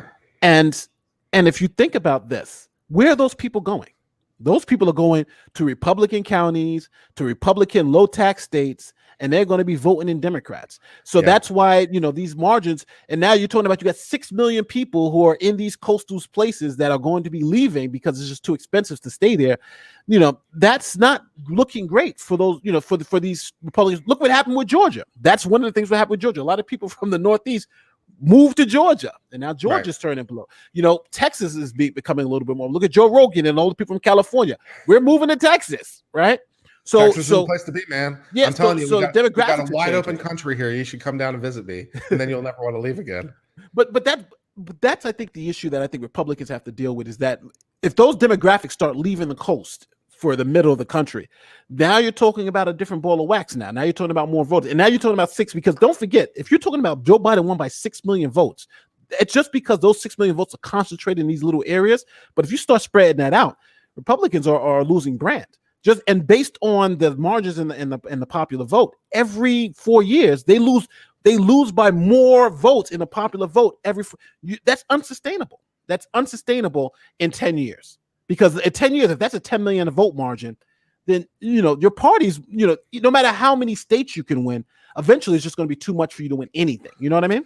Well, I appreciate you throwing a little ice water on my optimistic parade here, but I think you do bring some fair points that this could definitely go sour.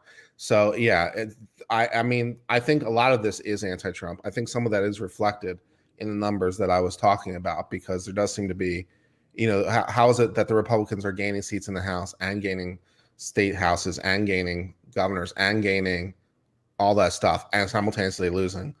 It's not hard to imagine why. It's because it's Trump, and Trump is Trump, and he's didn't do COVID well, and people came out and reflected that, his personality as well. But a lot of people still value the messaging. But I think you're right. It could go the other way too. It could be that if we're not diligent, that we lose the messaging. It could be that it becomes 10 million and then we're done. Some things that give me hope the other direction, though, I don't know. It'll be interesting from your perspective, which you think is more fractured internally, Democrat or Republican Party. From my perspective, I think the Democrat Party is more fractured. I think the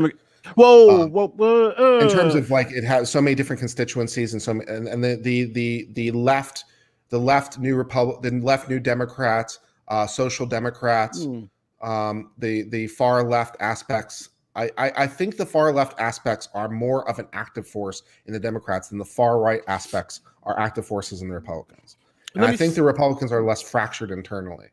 But that's my perception. Well, I could just point you to the Lincoln Project, right? You got Republicans who actively campaigned against Trump. So sure. I think it's a little bit more complicated than just saying, are the Democrats fractured versus the Republicans? I think if you're talking about, you know what? Let me retract my statement. I actually agree with you. I think the Republicans are united down ticket, down ballot. And that's what you're seeing now, right? Picking up House seats, picking up Senate seats, down ballot, they are united, right? We love our candidates. I think the Democrats are fractured no matter where you're at. But they're only getting because of the anti-Trump vote. But now when you lose the anti-Trump vote, the Democrats have not convinced those down ballot Republicans to vote Democratic. And it's because of those things you're saying. And I think the messaging from the Democrats have been, let's go farther left, because it seems like the Republicans have gone farther right and that worked for them. So let's go farther left and that works for us, except we've always been a center-right country. We've always been a center-right country. So to go too far left, I think scares people more than going farther to the right. You know what I mean? Yeah. Because going farther to the right is God and country. From my perspective, I think it would be a mistake for the Democrats to go far left in terms of their cabinet picks and things like that. Yeah. I think that would be a massive turnoff because I think of the factors you were pointing out. People are leaving New York. People are leaving California because of taxes. Yeah. Wasn't the New York governor, wasn't the governor of New York who was basically begging people, was basically begging them not to raise taxes further because they'd lose more people? Yeah. Wasn't that Cuomo who was doing that? Yes. And in California's over here with let's have a wealth tax and let's have a 10-year residual. So as you leave, we get to tax your wealth for 10 years. So putting aside the constitutional problems, which are many, the fact that they consider that, and people are not happy with that, and they go this far left authoritarian. If they put in these huge lockdowns, if they put in these impositions, if they really go far left, I think they're going to see even a bigger whiplash. So it'll be interesting to see which direction they get, because the internal politics are interesting. Because Alexandria Ocasio-Cortez was saying that every Democrat in the House who supported universal health care, I think, but maybe it was some other policy, or supported the Green New Deal, one of them, won, and everyone who opposed it lost. So she's like, well, the lesson learned here, it's causal. Therefore more people should. It's like, no, it's probably not causal. It's just maybe it's from different factors. But if they try steering that, they're going to have problems.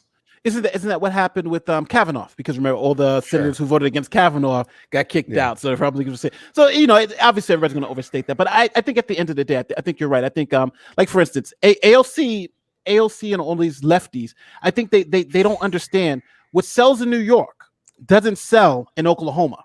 You know what I'm saying? Yeah. But Biden is someone who sold in Oklahoma.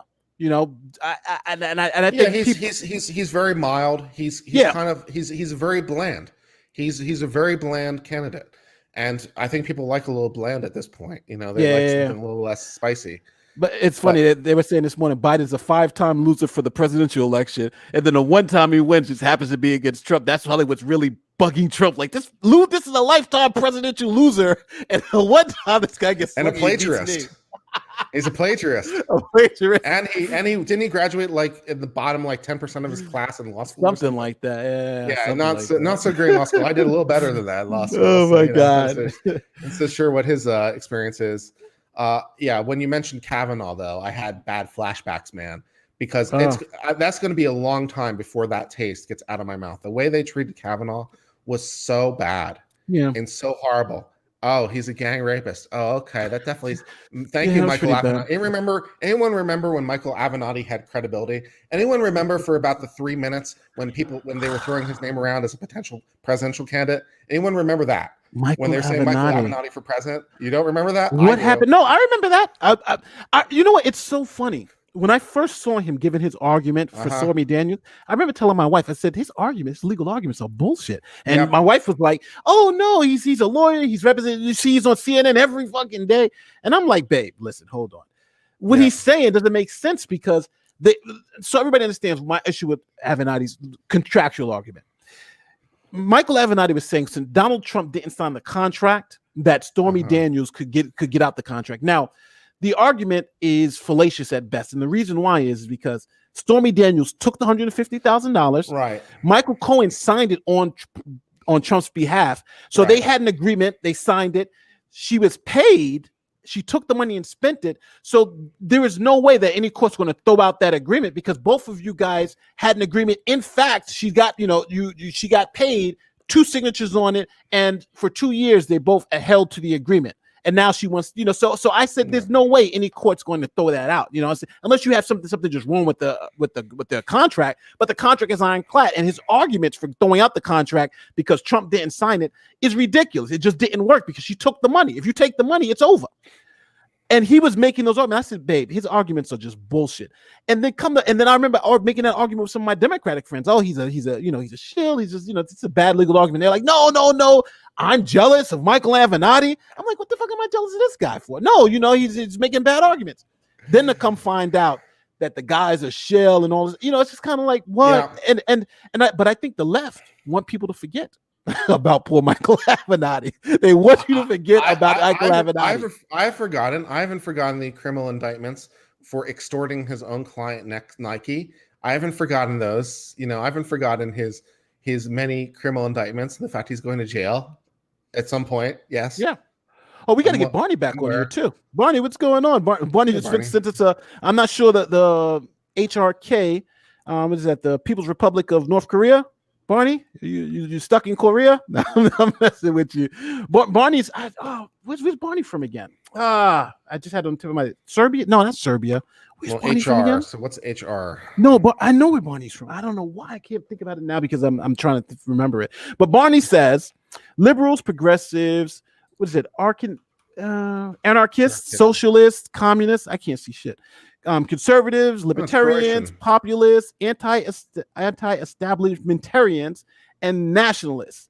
And each of them is a moderate centrist. Interesting. Yeah, apparently it's Croatian. Okay, HR. Croatian. Okay, there you go. Yes, Croatian. Right. So I agree. Well, but I think there is some truth to that. Everyone, most people don't consider themselves to be extremists, although some people do. But yeah, a lot of people perceive themselves to be in the middle, and that's a fair point. Well, you know what? I think everybody like now, which you were saying earlier when I was watching your stream the other day. You got to go check out Uncivil Law stream from yesterday. When you were saying is that you said we don't want to be sore losers like the other side. And that's true. We all, no matter who won this election, it all depends at the end of the day. We can't then start pretending like there's something that's not, right? When someone's making serious allegations and releasing crack-ins and saying this is going to be biblical, and then we just don't believe them, right? Extraordinary claims require extraordinary evidence. And that's essentially what that judge said. The judge in the middle of Pennsylvania, he was saying, these are extraordinary remedies that you guys are at. You're asking me to throw out millions of votes, and you need extraordinary evidence to overcome that burden. This is not something I can just do on a whim. This is not something I can do off an affidavit, off a hearsay affidavit. I need some real evidence. And these are extraordinary remedies, and they're going to require extraordinary evidence. Right. That's essentially what it is. Now, I don't know if you agree with that, but that is what this court is looking for. You need something more than just blank affidavits. And affidavits can be evidence. They can be evidence. Sure. But you have to establish when those are tested, like they've been tested in all these other cases. People put in affidavits as evidence. Yes, they are evidence.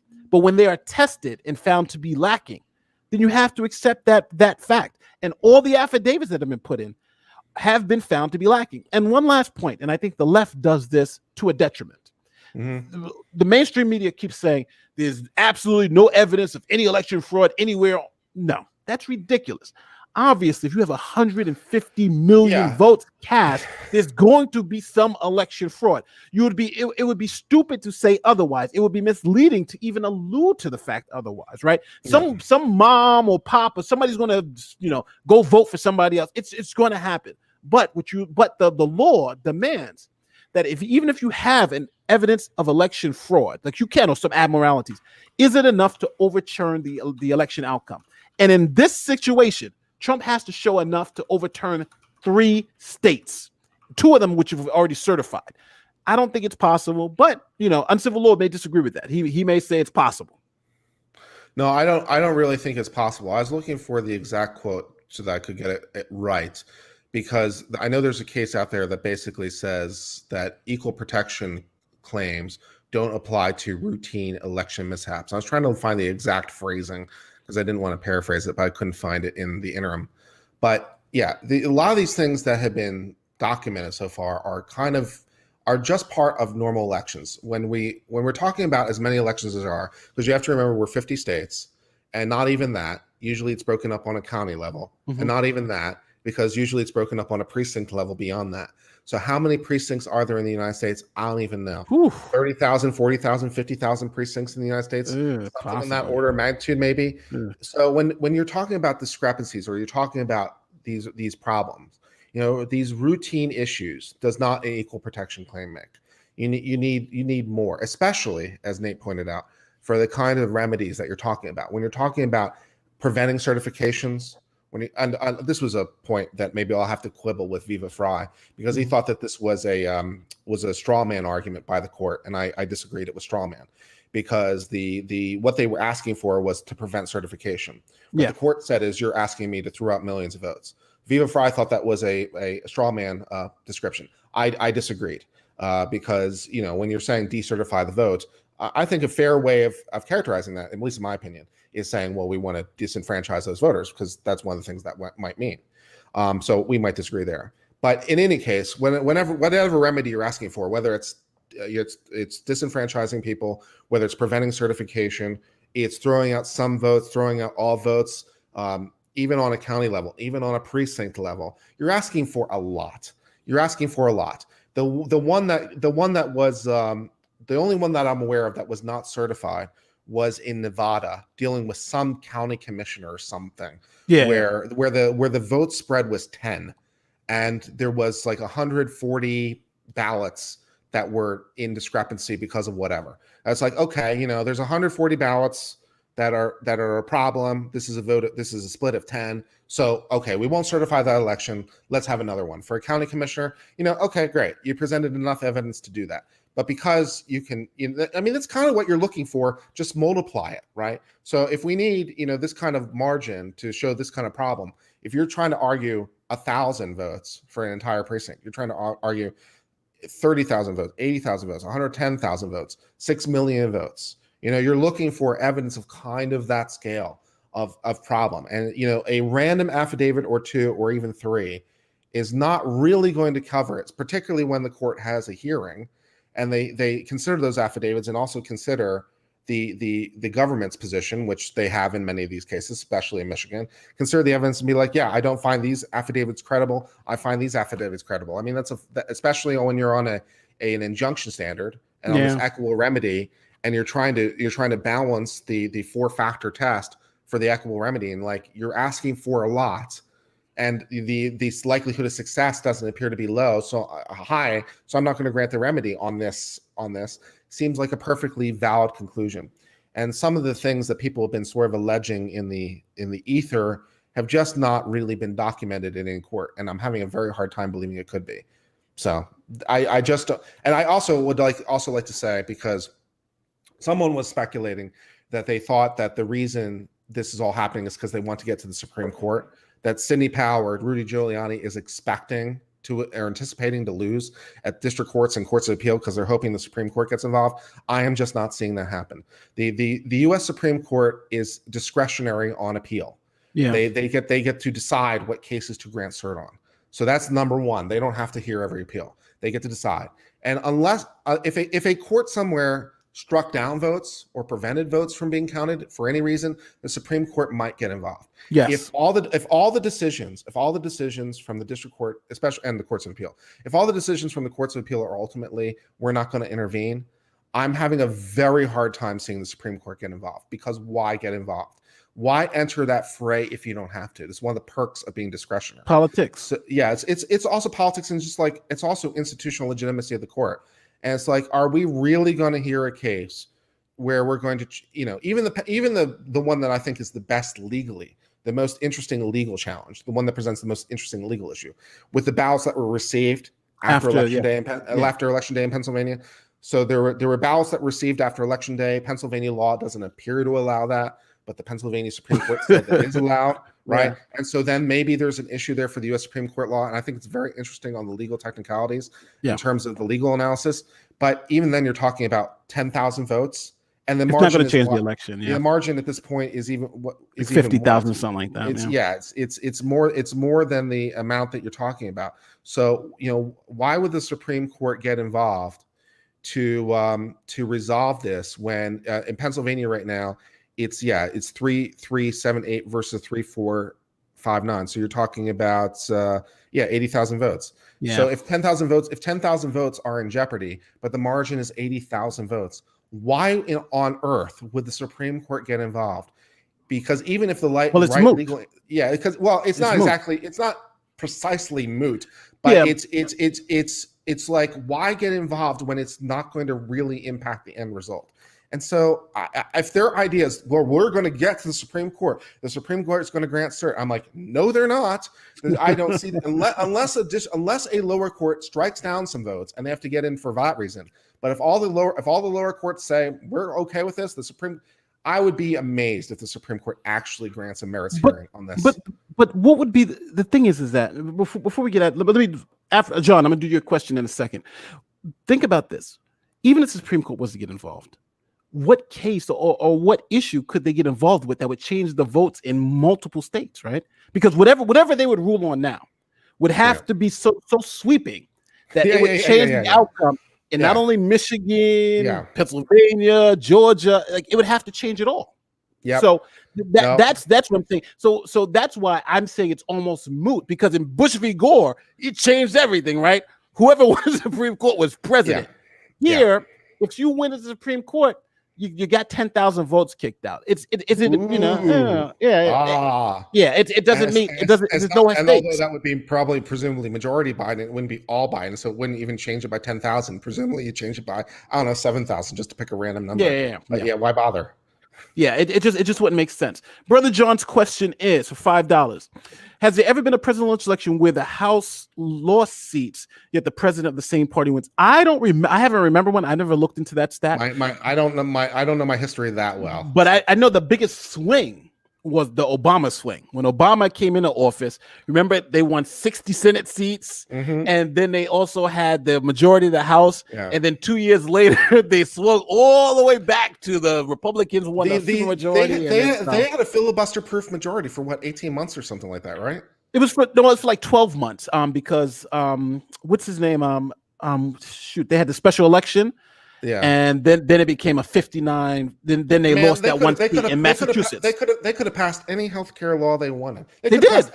But I mean, they could have passed any law of any variety they wanted, and they had a filibuster-proof majority. They could have passed any law they wanted for 12 months, and they didn't. But I think that shows what you're talking about. Yeah. A house divided, because if they were on track, we could have universal health care. They had his filibuster proof. Yeah, that's right. Oh, and what's his name died? The Kennedy, Teddy Kennedy. Sure. He died, and then they had the runoff election with Scott Brown, and Scott Brown was the was the surprise winner. Yes. Yeah, and a Republican won and I loved his campaign speech. His campaign speech was, "This is not the Kennedy seat. This is the people's seat, and that's time to fire their ass." And that's what he did. He went and fired their ass. So Scott Brown is the reason why we don't have universal health care. So that was amazing. Yeah. It was crazy. So listen, guys, it's been about an hour and 40 minutes. Thank you guys. Thank you for all the super chats. You guys are so generous. Really, I appreciate each one of you. First things first, you got to go visit my man Kirk's channel. He does amazing legal analysis. Are you going to cover the case, the Facebook case now with Candace Owens? Have you seen that come out? The lawsuit? Facebook Candace Owens? Yeah, she's suing. I think Viva's going to cover it. I was thinking about covering it, but then I was like, I'm not too sure. I might get a piece of that. My next thing I have to cover, I think, is the Middle District case with the Giuliani one. Just because it's going to be great. It was such a great smackdown, so I think I have to, for my own salivation, just read the ownage. Because it was so good. And then I can have a fight with Viva as to whether or not the district court did or did not straw man Giuliani's argument. So yeah. Are you going back on with Nick anytime soon? Possibly this afternoon, as a matter of fact. I think we're looking to get on this afternoon, so I might be on. You may not be done seeing me stream. All the Oh, legal streams. Yeah. yeah. And Yeah. we're still recording videos and still pumping out content regularly. Basically, on my channel, for those of you who may not be familiar, I do more. I don't know what would be the right way to phrase this, like a traditional legal review, I suppose, Yeah, would be the yours is best a way. traditional legal review So channel. this is closer. This is closer what I do to what is law school, I think, Yeah. than what anyone else's does. So I go through the cases and I highlight the opinions and I try to show you what's doing. What's different between me and every law professor I've ever seen in any CLE ever is that I don't want to make you die, because I don't bore you to death. Every CLE legal professor will drive you crazy and make you think that the life has escaped from you. However, I actually have some personality and I try to keep it interesting and informative. So please check out my channel, and we will, if the Kraken is released, we will dissect the We're Kraken covering it. We're in coming all of its live. glory. Oh In yeah. all of its glory, and I'll let you know. If I have to wind up eating my words, then okay, we'll Well, see. let me throw the rest of these super chats. Thank you both. Thank you, Michael. I appreciate it as always. Secret Squirrel. I'm going to start back this Saturday. Thank you. I'll be in. I'm actually going to be out of town, but I'm going to start the morning streams up again. 1992 George Bush list. Thank you, Jedi Ghost. Two things. Later this week, myself, Viva, and Kurt are going to be on his channel. We're going to do our 3-man live stream later this week, so be on the lookout for that. I'm not sure which day, but we're going to take care of that. Also, so most of you probably don't know. If you guys do, okay. If you guys don't, well, I'm going to be in the New York Times next month. It's supposed to be in. Fancy. I've been in the Times before, though, for some cases I've had before in the past. Actually, my picture's like up on. If you look at my real name, you see my picture. One time I got quoted in Cosmo. So that's my claim to fame. but I want to tell everybody, because most people don't know my real name, but it's going to be in the paper because so my client is actually going to be coming on and doing a stream. The client that I had, but it's a case in the New York Times, and they're covering the story because it was a sexual assault case, and I was the prosecutor. I was the defense attorney defending this client who had beat up. There was a rapist, and he had raped a woman, and my client beat the guy up. So it was a pro bono case for me, and I got the guy off. So the New York Times is actually doing a follow up about how the New York it's part of the whole Weinstein thing, where I keep saying the Manhattan District Attorney's Office for some reason doesn't bring a lot of these cases when it comes to date rape. There's been some issues, so the New York Times are bringing out those issues and want to just let the public know that there's a problem at the Manhattan DA's office. So my name is going to be in the paper with my client. I got a couple of quotes, so I'll cover it and let you guys know what happened. And I have my client come on, and they're actually going to talk about their experiences, with the court and what happened. So that should be fun. So you guys will finally find out who I am and all that stuff, and see my picture. Hopefully, Nate Brody, lawyer, and also, what else is what's going to happen for the Second Amendment case? I contacted a lot of you. Thank you so much for the fans who contacted me and let me know about the New York State Rifle Association. They already have a case going up on cert about the New York City licensing requirements. They say that basically, because the last case that they had was actually the New York State Rifle Association, and in that case, Justice Alito laid out, like, hold on, these licensing requirements are bull. So they actually have a case that they're asking for cert about the New York City licensing requirements. So that I spoke to the president, and he's supposed to be coming on and speaking to him. I wanted to have Kurt on because Kurt is like, he's if you talk about guns and anything about the Second Amendment, and if you have any issue, Kurt is the resource I go to for this stuff. Kurt is an amazing resource when it comes to anything Second Amendment. So Second Amendment, Kurt is the man. So we're going to have this guy on, and he's going to explain to us their legal cases, things that they have going on, and how they're trying to change the law to make the Second Amendment more friendly, and less what do they say, less combative in the courts, because obviously the New York courts are very hostile to Second Amendment claims. So this is a couple of things we got coming up. I put I'm putting Kurt's link in the chat one more time so you guys can see it. Don't forget to subscribe to that channel. I'll put it in the description too while I'm here. And I thank you guys again. Kurt, I'm going to give you the last word because I just monologued for 5 minutes to let people know what's going on. Last word to you, Kurt. Nothing, man. It's just a pleasure to be with you as always. I love this stuff. It's great. Even though our chats hate us, or your chat probably less though. But my chats hate me. Viva's chat hates me, and everyone's chats hates me because, I won't tell them the things they'd long to hear. It's an emotional time. It's an emotional time. So, but listen, for Uncivil Law, my name is Nate Brody. Thanks you guys for watching, and we'll see you next time. Peace.